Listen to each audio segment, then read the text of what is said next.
Hello আমার প্রিয় বন্ধুরা, সবাইকে অনেক ভালোবাসা, অনেক শুভেচ্ছা। ওই দেখো আমার মেয়ে আমাকে হাত ধরে টাইনে নিয়ে যাইতেছে কলের পাড়ে ব্রাশ দেওয়ার জন্য, ব্রাশ কলগেট দেওয়ার জন্য।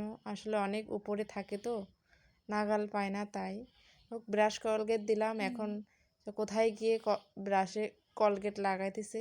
বললাম যে দে, তুই পারবি না, আমি লাগাই দিই না। আমার কথা শুনলো না, ও বলে বড় হয়ে গেছে, আমি এখন ছোট। এই যে এখন আমার দিকে পাছা ঘুরায় ঘুরায় ব্রাশ করে। ও দেখো কি জোরে জোরে ব্রাশ করতেছে, মনে হয় যেন দাঁতের পোকা সব এখনই বের হয়ে যাবে। বাবা, কে জানে রাগে করতেছে না আমাকে দেখায় দেখায় করতেছে। বাহ, যাই হোক, এখন তো একটু বড় হয়েছে, তাও ব্রাশটা করতে পারে।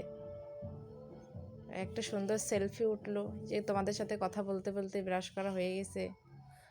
এখন একটু মুখ ধুয়ে নিতেছে। আমি ওকে বললাম যে দে, তুই পারবি না, আমি তোকে মুখটা ধোয়াই দিই সুন্দর করে, তোর ভাল লাগবে।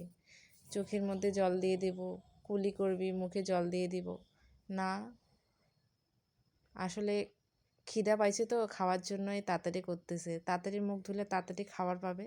যে হয়ে গেছে কথা বলতে বলতে। এখন এই যে জল দিয়ে বিস্কুট দিচ্ছে খাইতে।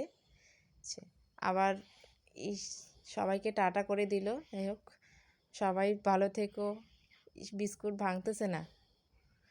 তো আজকের মিনি ব্লগটা এই পর্যন্ত। আজকে প্রথমবার করলাম আমি ব্লগ, জানি না, যদি ভুল হয়ে থাকে তো অবশ্যই আমাকে ক্ষমা করে দিও। এখনকার মতো টাটা, বাই বাই, ভালো থেকো।